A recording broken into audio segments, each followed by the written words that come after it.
तुरई की फसल पढ़ा है। आज खरबूजा की फसल पढ़ेंगे। खरबूजा को अंग्रेजी में मस्क मिलन कहते हैं और वैज्ञानिक नाम कुकमिस मिलो है। वैरायटी रेटिकुलेटस है और फैमिली कुकुरबिटेसी फैमिली है। इस समय आपको कुकुरबिटेसी फैमिली ही पढ़ाई जा रही है। कद्दू वर्गीय फसलें पढ़ाई जा रही हैं। खरबूजा एक स्वादिष्ट फसल है जिसका प्रयोग प्रायः फल के रूप में ही खाने के लिए किया जाता है। असल में यह निर्धनों का फल है, लेकिन अमीर और गरीब सभी लोग इसे बड़े प्रेम से खाते हैं। हरे फल की तरकारी भी बनाकर खाई जाती है। खरबूजा प्रकृति में गर्म और तर है। इस फूड से दायक है, वह तरावट देता है। कब्ज, मूत्र और पसीने की रुकावट में लाभदायक है। दोनों समय के भोजन के मध्य का समय खरबूजा खाने के लिए सर्वोत्तम समझा जाता है। खरबूजा पकने के समय इसको जितना भी अधिक गर्मी और लू मिलती है उतनी ही अधिक इसमें मिठास आती है। खरबूजे के बीज नुकाए जाने पर जो गिरी प्राप्त होती है वह मेवा के रूप में प्रयोग की जाती है। इसके बीज अत्यंत पौष्टिक कहे जाते हैं। बीज में 40 से 45% तेल होता है।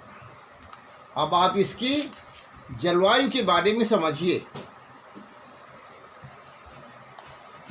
खरबूजे की अच्छी खेती के लिए उष्ण उच्च तापमान और शुष्क जलवायु की आवश्यकता होती है। विशेषकर फसल के पकने ही अवस्था में अधिक तापमान, खुली धूप तथा गर्म और शुष्क हवा मिलने पर फलों की मिठास में वृद्धि होती है। वातावरण में अधिक नमी होने पर फसल में रोग लगने का भय रहता है और फलों का विकास भी उचित ढंग से नहीं हो पाता। इस प्रकार आपने इसकी जलवायु के बारे में समझा। अब आप समझिए भूमि और उसकी तैयारी। खरबूजा कई तरह की मिट्टी में उगाया जाता है, लेकिन बलुई दोमट और कछारी दोमट मिट्टी इसके उत्पादन के लिए बहुत उपयुक्त पाई जाती है। भारी मटियार भूमि में इसको नहीं उगाना चाहिए। इसकी खेती के लिए भूमि को आवश्यकता अनुसार पीएच मान 6 से 7 के बीच में होना चाहिए। नदी तट पर राजस्थान के अनेक रेतीले इलाकों में खरबूजे की खेती विशेष रूप से की जाती है। खेत तैयार करने के लिए एक बार मिट्टी पलटने वाले हल से गहरी जुताई करके 5-6 बार देसी हल से जुताई करनी चाहिए, जिससे मिट्टी अच्छी तरह भुरभुरी हो जाए। यदि खेत में नमी की कमी हो तो अंतिम जुताई के पहले हल्की सिंचाई कर देनी चाहिए। अब आप देखिए इसके खाद और उर्वरक के बीच में, खाद और उर्वरक के बारे में समझिए। खाद की आवश्यक मात्रा मिट्टी की किस्म और उर्वरा शक्ति पर निर्भर करती है, इसलिए मिट्टी का परीक्षण करने के उपरांत खाद और उर्वरक को उचित मात्रा में प्रयोग आर्थिक दृष्टि से अधिक लाभदायक होता है। आलू या दलहनी फसलों के बाद खेत में खरबूजा बोना अधिक अच्छा होता है और उससे खाद की कम मात्रा की आवश्यकता होती है। साधारण रेतीली भूमि में खाद की अधिक डालनी चाहिए। मध्यम उर्वरता वाली बलुई दोमट भूमि में 250 क्विंटल गोबर की सड़ी हुई खाद डालना चाहिए। इसके बाद 30 से 40 किलोग्राम नाइट्रोजन, 25 से 30 किलोग्राम फास्फोरस और 20 से 30 किलोग्राम पोटाश ये उर्वरक प्रति हेक्टेयर प्रयोग में करना अच्छा रहता है। फास्फोरस और पोटाश की पूरी मात्रा, नाइट्रोजन की आधी मात्रा खेत की तैयारी के साथ ही डाली जाती है तथा नाइट्रोजन की शेष आधी मात्रा फूल आने के समय देना चाहिए। गोबर की अच्छी सड़ी हुई खाद बुआई के लगभग 1 माह पहले खेत में अच्छी तरह से बेसल ड्रेसिंग के रूप में दे दिया जाता है।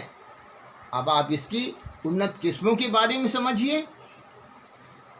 वैसे तो विभिन्न स्थानों पर अलग अलग तरह की स्थानीय किस्में जैसे लखनऊ सफ़ेदा, जौनपुरी, जमुनापुरी, बत्तीसा, सफ़ेद गोला, हरा गोला आदि उगाई जाती है, परंतु इन स्थानीय किस्मों में फलों के स्वाद और मिठास बहुत अंतर पाया जाता है। खरबूजे की उन्नत किस्मों की खेती करना लाभदायक रहता है।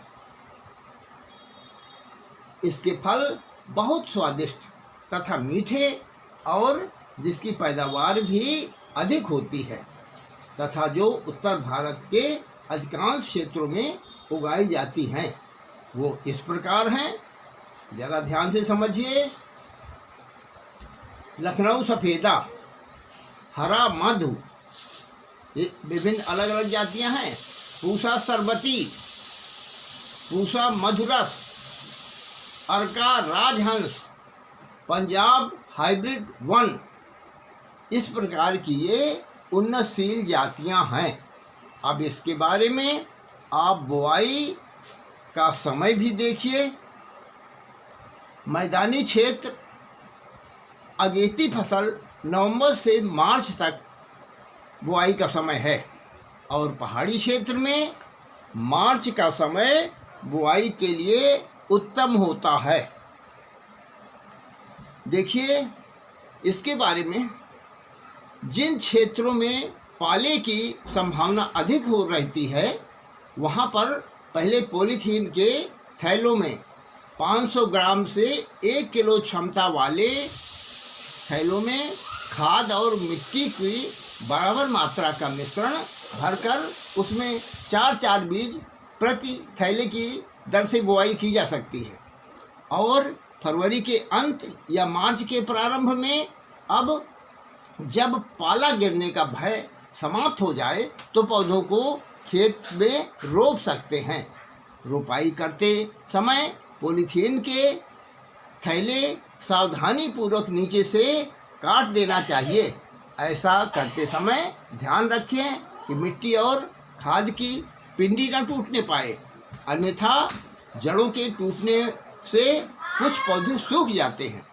नदी के तट वाले भागों में खरबूजे की अगेती बुआई नवंबर-दिसंबर में कर दी जाती है, जिससे अप्रैल में फल तैयार होने लगते हैं और वर्षा के प्रारंभ होने से पहले ही तोड़ लिए जाते हैं। बुआई के लिए नालियां बनाई जाती हैं, उनके एक किनारे पर कांस या खरपतवार घास लगाकर पौधों को शुरू की अवस्था में पाले से बचाने की उचित प्रबंध किया जाता है। देखिए अब उसके बाद आप ये समझिए कि जो बुआई की विधि है उसका अंतरण है 1.5 गुणे 0.9 मीटर, यानी पंक्ति से पंक्ति 1.5 मीटर और लाइन से लाइन 90 सेंटीमीटर, या इसको 2 गुणे 0.6 मीटर भी कर सकते हैं, यानी पंक्ति से पंक्ति 2 मीटर और पौधे से पौधे की 60 सेंटीमीटर। नदियों के किनारे 1.5 गुणे 1 मीटर पर, यानी पंक्ति से पंक्ति 1.5 और पौधे से पौधे की 1 मीटर। अब उसके बाद आप प्रश्न लिख लीजिए। प्रश्न जो है इसके नंबर 1 लिखिए, खरबूजे की खेती के लिए इसकी जलवायु तथा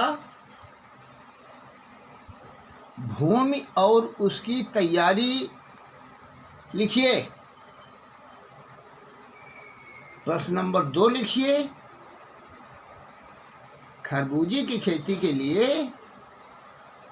खाद तथा उर्वरक प्रति हेक्टेयर और उन्नतशील किस्में भी लिखिए।